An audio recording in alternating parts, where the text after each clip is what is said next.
Hello everyone, हमारे polity explore channel में आपका सबका स्वागत है। आज की इस वीडियो में हम 1947 से लेकर वर्तमान तक भारत के सभी प्रधानमंत्रियों की पूरी टाइमलाइन जानेंगे। हम उनके जन्म स्थान, जीवन परिचय, कार्यकाल और प्रमुख उपलब्धियों के बारे में भी जानेंगे। आइए शुरू करते हैं। पहले देखेंगे Pandit Jawaharlal Nehru. Jawaharlal Nehru was the first Prime Minister of independent India, a leading freedom fighter. He worked closely with Mahatma Gandhi. During his tenure, he established scientific institutions such as IITs, promoted heavy industries, launched five-year plans, and followed the non-alignment movement in foreign policy. He is widely regarded as the architect of modern India. 15 अगस्त 1947 भारत आजाद हुआ और इसी ऐतिहासिक दिन पंडित जवाहरलाल नेहरू स्वतंत्र भारत के पहले प्रधानमंत्री बने। उनका जन्म 14 नवंबर 1889 को उत्तर प्रदेश के प्रयागराज में हुआ था। वो एक महान स्वतंत्रता सेनानी थे और महात्मा गांधी के सबसे करीबी सहयोगियों में से एक थे। प्रधानमंत्री के रूप में उन्होंने लगभग 16 ईयर्स यानी 286 दिनों तक देश का नेतृत्व किया, जो आज भी भारत के इतिहास का सबसे लंबा प्रधानमंत्री का कार्यकाल है। नेहरू जी ने आधुनिक भारत की मजबूत नींव रखी। उनके नेतृत्व में आईआईटी जैसे प्रतिष्ठित शैक्षणिक संस्थानों की स्थापना हुई, भारी उद्योग का विकास हुआ, पंचवर्षीय योजना शुरू की गई और भारत ने गुटनिरपेक्ष आंदोलन यानी नॉन अलाइनमेंट मूवमेंट की अपनाकर विश्व राजनीति में अपनी अलग पहचान बनाई। इन्हीं कारणों से पंडित जवाहरलाल नेहरू को आधुनिक भारत का निर्माता भी कहा जाता है। 27 मई को 1964 को नई दिल्ली में उनका निधन हो गया, लेकिन भारत के विकास में उनका योगदान आज भी हमेशा याद किया जाता है। Gulzarilal Nanda served twice as acting prime minister. Although his tenure was brief, he ensured stability and a smooth constitutional transition after the death of prime minister. Nehru ji के निधन के बाद 27 मई 1964 को गुलजारीलाल नंदा कार्यवाहक प्रधानमंत्री बने। उनका जन्म 4 जुलाई 1898 को सियालकोट में हुआ था, जो आज पाकिस्तान में है। उन्होंने केवल 13 दिनों तक प्रधानमंत्री के रूप में कार्य किया, लेकिन इस दौरान उन्होंने देश में संवैधानिक व्यवस्था और राजनीतिक स्थिरता बनाए रखी। 15 जनवरी 1998 को अहमदाबाद, गुजरात में उनका निधन हुआ था। तीसरा प्राइम मिनिस्टर है Lal Bahadur Shastri. Lal Bahadur Shastri is the remembered for his simplicity and honesty during the 1965 India Pakistan war. He inspired the nation with the slogan Jai Jawan Jai Kisan, emphasizing the importance of soldiers and farmers. 9 जून 1964 को लाल बहादुर शास्त्री भारत के दूसरे प्रधानमंत्री बने। उनका जन्म 2 अक्टूबर 1904 को मुगलसराय, उत्तर प्रदेश में हुआ था। वो अपने सादगी, ईमानदारी और देशभक्ति के लिए प्रसिद्ध थे। 1965 के भारत पाकिस्तान युद्ध के दौरान उन्होंने देश के जय जवान जय किसान का अमर नारा दिया था, जिसने सैनिकों और किसानों दोनों का मनोबल बढ़ाया। उन्होंने लगभग 1 ईयर 216 डेज तक प्रधानमंत्री के रूप में सेवा दी। 11 जनवरी 1966 को ताशकंद एंड उज्बेकिस्तान के उनका निधन हो गया। अब हम जानेंगे फोर्थ प्राइम मिनिस्टर के बारे में, जो गुलजारीलाल नंदा। अब हम जानेंगे fourth prime minister of India, वह गुलजारीलाल नंदा सेकेंड टाइम के लिए हुए थे। Following the sudden death of Lal Bahadur Shastri, Gulzarilal Nanda once again served as acting prime minister until the new government was formed. लाल बहादुर शास्त्री के निधन के बाद गुलजारीलाल नंदा दूसरी बार 11 जनवरी 1966 से 24 जनवरी 1966 तक 13 डेज के लिए कार्यवाहक प्रधानमंत्री बने।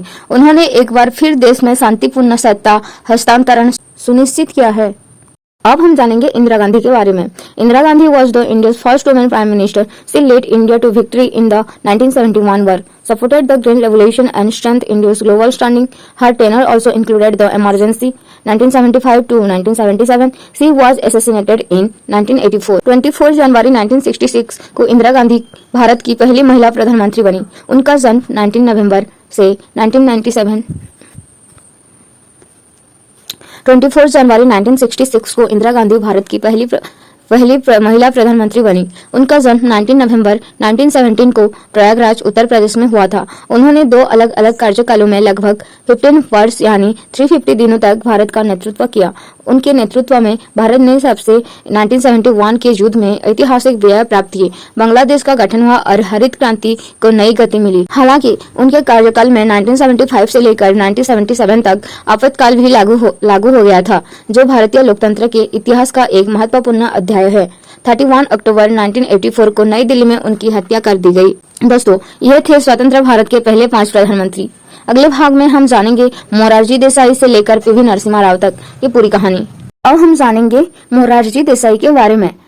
जो 6 नंबर में आते हैं। Morarji Desai became the first non-Congress Prime Minister of India after the emergency. His government restored democratic institutions, strengthened civil liberties and promote transparency in the governance. Morarji Desai 24 मार्च 1977 को मोरारजी देसाई भारत के प्रधानमंत्री बने। उनका जन्म 29 फरवरी 1896 को गुजरात के भंडली गांव में हुआ था। वो स्वतंत्र भारत के पहले गैर कांग्रेसी प्रधानमंत्री थे। उनका कार्यकाल लगभग 2 ईयर्स से 126 डेज का रहा। आपातकाल समाप्त होने के बाद उन्होंने लोकतांत्रिक संस्थाओं की मजबूत किया, नागरिकों की स्वतंत्रता बहाल की और सरकार में पारदर्शिता लाने के प्रयास किया। 10 अप्रैल 1995 को मुंबई और महाराष्ट्र में उनका निधन हो गया। 7 नंबर में आते हैं चरण सिंह। चरण Singh was widely known as the champion of Indian farmers.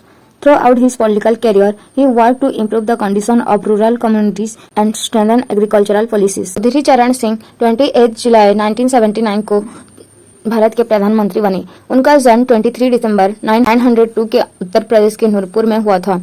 वो किसानों के सबसे बड़े हितैषी नेताओं में से एक माने जाते हैं। उन्होंने कृषि, ग्रामीण विकास और किसानों के अधिकारों के लिए लगातार कार्य किया था।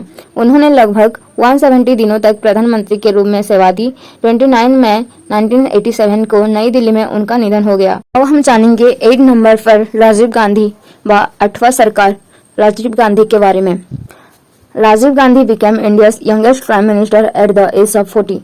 He promoted computerization, telecommunication, education reforms and modernization. His policy laid the foundation for India's future IT revolution. 31 अक्टूबर 1984 को राजीव गांधी भारत के प्रधानमंत्री बने। उनका जन्म 20 अगस्त 1944 को मुंबई में महाराष्ट्र में हुआ था।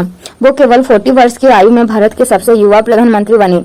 उन्होंने कंप्यूटर, दूरसंचार, शिक्षा और आधुनिक तकनीक को बढ़ावा दिया, जिसने आगे चलकर भारत की आईटी क्रांति की मजबूत नींव रखी। उन्होंने लगभग 5 वर्ष यानी 32 दिनों तक वो देश का नेतृत्व लिया और 21 मई 1991 को तमिलनाडु के श्री पेरम्बदूर 21 मई 1991 को तमिलनाडु के श्री पेरम्बदूर में एक आत्मघाती हमले में उनका निधन हो गया था। अब हम जानेंगे 9 नंबर का प्राइम मिनिस्टर जो है वीपी सिंह व विश्वनाथ प्रताप सिंह।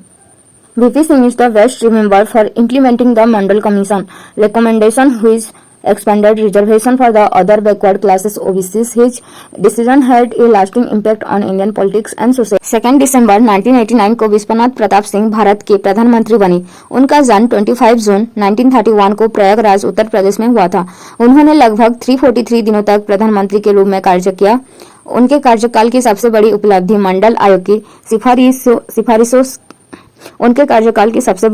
मंडल आयोग की सिफारिशों का लागू करनी थी, जिसके तहत अन्य पिछड़ा वर्ग यानी ओबीसी के लिए 27% आरक्षण लागू किया गया। इस फैसले ने भारतीय राजनीति और समाज पर गहरा प्रभाव डाला। 27 नवंबर 2008 को नई दिल्ली में उनका निधन हो गया था।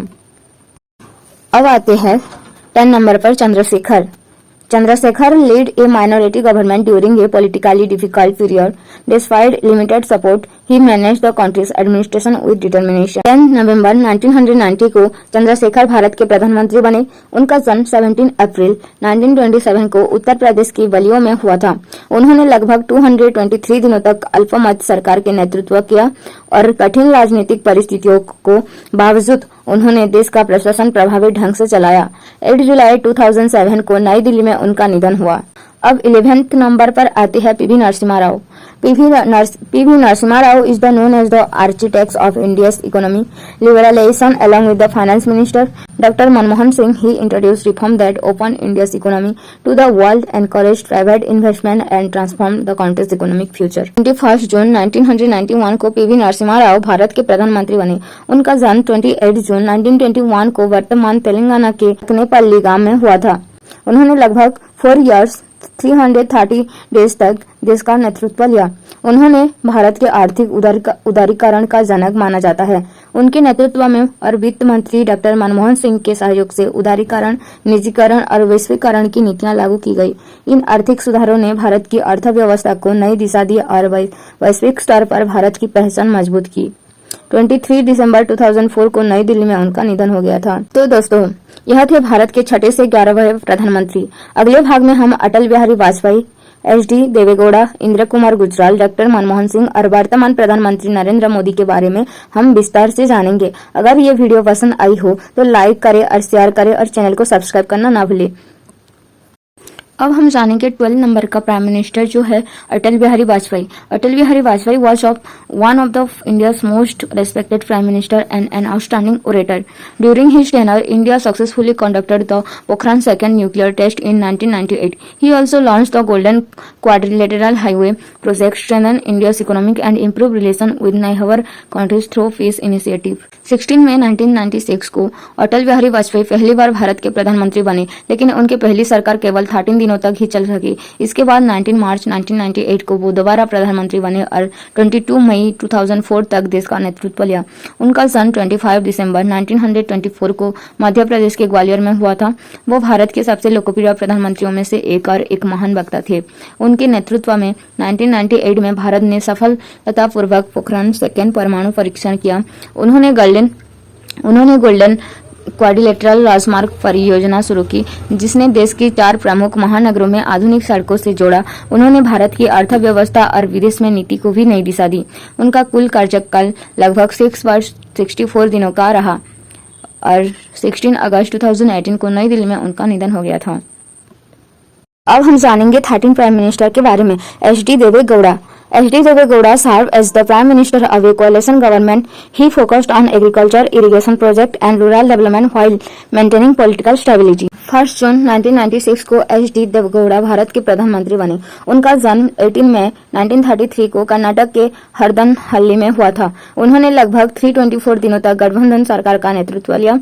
उनके कार्यकाल में कृषि, सिंचाई और ग्रामीण विकास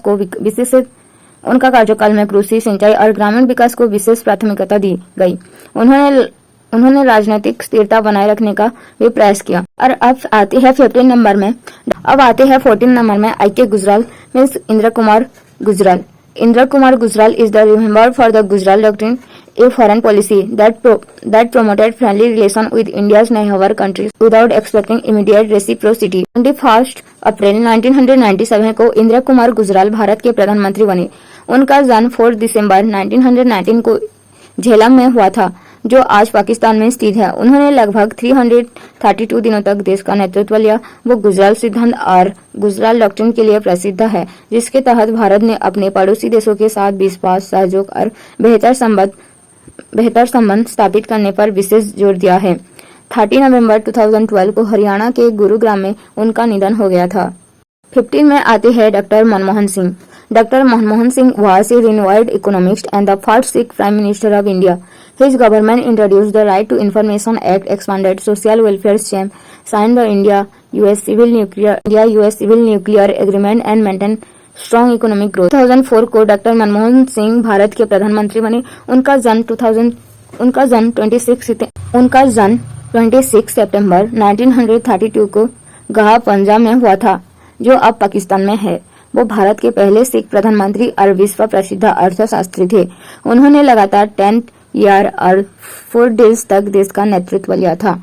उनके कार्यकाल में सूचना का अधिकार कानून और RTI एक्ट लागू हुआ। मनरेगा जैसा महत्वपूर्ण योजनाएं शुरू हुई और भारत अमेरिका असैन्य परमाणु समझौता हुआ। उनके नेतृत्व में भारत की अर्थव्यवस्था ने उल्लेखनीय प्रगति की। 26 दिसंबर 2024 को नई दिल्ली में उनका निधन हुआ। अब हम जानेंगे 16 प्राइम मिनिस्टर के बारे में, जो है नरेंद्र मोदी।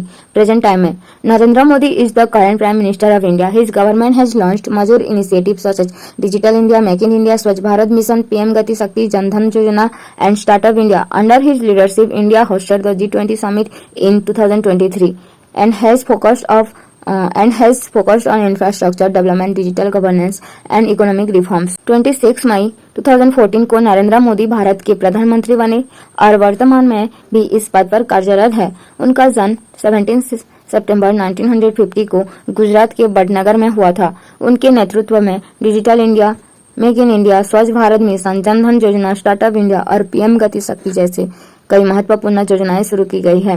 भारत ने उनके नेतृत्व में 2023 G20 शिखर सम्मेलन के मेजबानी भी की। आधारभूत संरचना, डिजिटल शासन और आर्थिक सुधार उनके कार्यकाल के प्रमुख विशेषताएं हैं। तो दोस्तों, यह थी 1947 से लेकर वर्तमान तक भारत के सभी प्रधानमंत्रियों की पूरी राजनीति यात्रा। हर प्रधानमंत्री ने अपने अपने समय में भारत के विकास, लोकतंत्र और राष्ट्र निर्माण पूर्ण योगदान दिया है। अगर आपको यह वीडियो पसंद आई हो तो लाइक करें, अपने दोस्तों के साथ शेयर करें और हमारे चैनल को सब्सक्राइब करना बिल्कुल ना भूलें। धन्यवाद। मिलते हैं अगली वीडियो में। जय हिंद।